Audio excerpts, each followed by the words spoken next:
Mark Koshwitz back here with you, and I am now joined by Amy Johansson from Smile Anyway, and she's going to tell us a little bit about what they do and talk to us a little bit about the, I believe it's the second annual Love is Louder Festival coming up on the Branford Green in August. Welcome to the show, Amy. Thank you, Mark. Thank you for having me. You bet. I'm very excited about the fest, but I know that it's not all fun and games. No.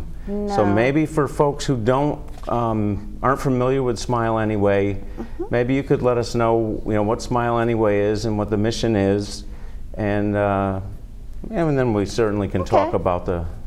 Well, Smile Anyway is a nonprofit and a public charity that I started in 2013 after the death of my 24-year-old son. I'm a psychiatric nurse. I've worked all different phases of the medical scene, and I saw so many places that there were voids.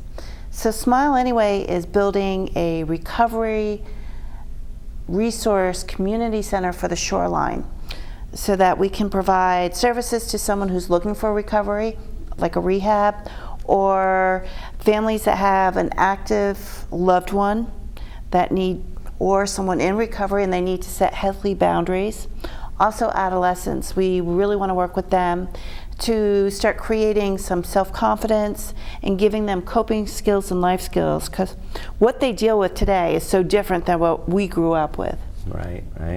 And this is so prevalent. I mean, it's a very rare and fortunate person who hasn't been touched in some way. Exactly. By the opioid crisis. It's addiction. It's addiction no matter what the drug of choice is. It's a medical condition. If you have diabetes or cancer, you're not just seen for 30 days and sent on your way. You're given continuous medical care. So that has to be in place. We also have to focus on mental health, because there's a lot of mental health issues. So the other thing is we'd bring in NAMI once a month and have guest speakers to educate the community on mental health. But the numbers along the shoreline, for example, Branford was 2.48 in 2017 deaths per 10,000. 2018 due to addiction or to overdose? Wow. Deaths per 10,000.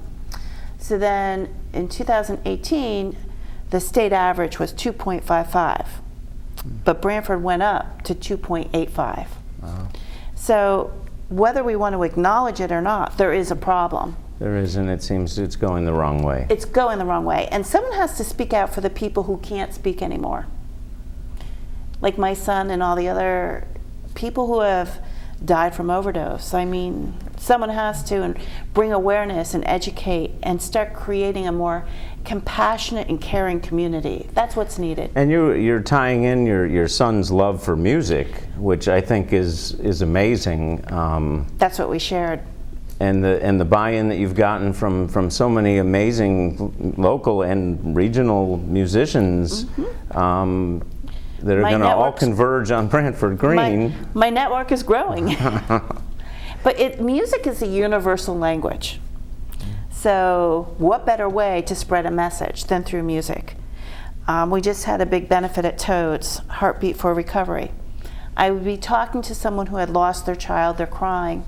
Half an hour later, I see them dancing with a smile on their face. That's priceless. That's giving them a moment of just getting away from that grief and that pain. Right. So the Branford is, that's August 31st, which coincides. I didn't know this at the time. This is really? The way things happen with me. That was when I could get it. I said, I'm taking that day. And it turned out that's National Overdose Awareness Day. And we're also registered with the International Overdose Awareness Day. And we're expecting a lot of people. We're going to have, I believe, most of the senators there, coverage, because we need to get people to come together. It's about the Shoreline coming together as a community and looking at what's going on. And I've designed a memorial wall that will be on wheels, that people can come and bring a picture of their loved one We'll put it on, and that will come with us to other events. We'll be on wheels.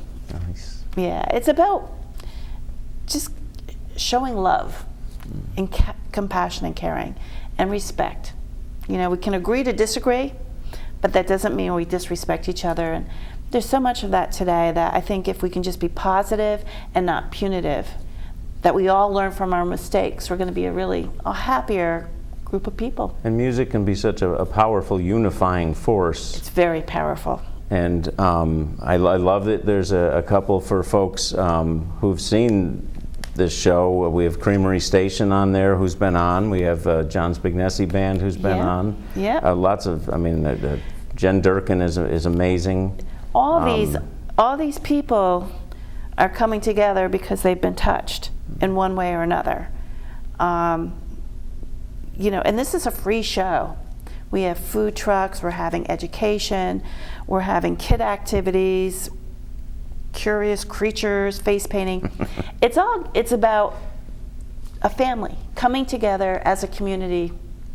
And now where can the folks who are watching this now and just want to find out a little more, I mean, where can...